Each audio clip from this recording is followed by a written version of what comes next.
வணக்கம், நான் Esther. Welcome our channel. எங்கள் சேனலில் ஃபஸ்ட் டைம் பார்த்தீங்கன்னா லைக் பண்ணுங்கள், ஷேர் பண்ணுங்கள், சப்ஸ்கிரைப் பண்ணுங்கள். மறக்காமல் அந்த பெல் பட்டனை கிளிக் பண்ணுங்கள். அப்போ தான் நான் போடுற எல்லா வீடியோவும் உங்களுக்கு உடனுக்குடன் வரும்.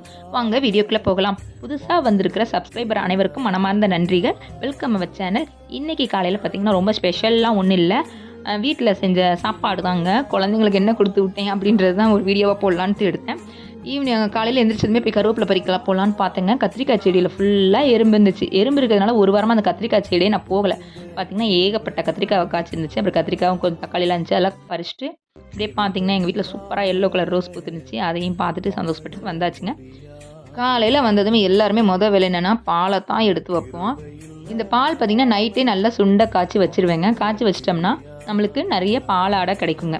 ஒரு 15 நாள் இந்த மாதிரி ஸ்டோர் பண்ணிக்கலாம். பாலாடை எடுத்து ஃப்ரிட்ஜில் ஸ்டோர் பண்ணிங்கன்னா கிட்டத்தட்ட ஒரு 250 கிராம் நெய் வீட்லேயே எடுப்போங்க.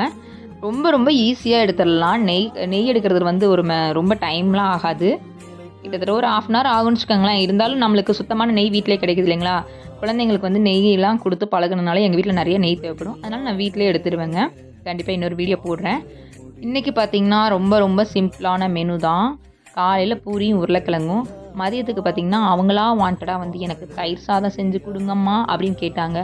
இன்னும் எனக்கு சந்தோஷமாக போயிடுச்சு. ஏன்னா தயிர் சாதத்தில் என் குழந்தைங்க வெறும் தயிரும் உப்பு இருந்தால் போதுங்க, தொட்டுக்க வேணான்னு வானிங்க. இருந்தாலும் நம்மளுக்கு மனசு கேட்காம முட்டை வேக வச்சு கத்திரிக்காய் வறுத்து கொஞ்சம் பூண்டு பொடி கொடுத்து இப்படி தொட்டுக்கையை வச்சு அனுப்பிடுறதுங்க. அதே மாதிரி சைடாக எந்திரிச்சதுமே நம்மளுக்கு டீ குடிக்கணும் இல்லையா. கண்டிப்பாக எல்லா லேடிஸ் காலையில் எந்திரிச்சதுமே டீயை குடிச்சிட்டு தான் அடுத்த வேலையை செய்வீங்க. இந்த பரபரப்பான சூழ்நிலையில் ரொம்ப ரொம்ப ஈஸியான மெனுனா இந்த மாதிரி மெனு தாங்க. டக்குன்னு செஞ்சு கொடுத்துட்டு போயிடலாம். இந்த இடத்துல ஒரு சின்ன டிப்ஸ் சொல்கிறேன். முட்டை வேக வைக்கும்போது ஒரு ட்ராப்ஸ் ஆயில் விடுங்க. முட்டை உடையவே உடையாது. அதாவது ஃபாஸ்ட்டாக வேக வச்சிடலாம். முட்டை வேக வைக்கிறதுக்கு ஒரு 5 நிமிஷம் ஆகுங்களா, அந்த 5 நிமிஷத்துலேயே முட்டை உடஞ்சிரும். அதனால் உடையாமல் இருக்கிறதுக்கு ஒரு ட்ராப்ஸ் ஆயில் விட்டிங்கன்னா போதும். இவ்வளோதான். இந்த இடத்துல ஒரு குட்டி ஸ்டோரி சொல்லட்டுமா. முல்லா கேள்விப்பட்டிருக்கிறீங்களா? முல்லா ஒரு அரபு நாட்டில் இருக்கிறாரு. அப்போ அந்த ஒரு கிராமத்து வழியாக ஒரு கழுதையில் போகிறாரு. அப்போ அந்த கிராமத்து வாசிக்கலாம் முல்லா முல்லா முல்லான்னு கூப்பிட்றாரு. திரும்பி பார்க்காமட்டாரு.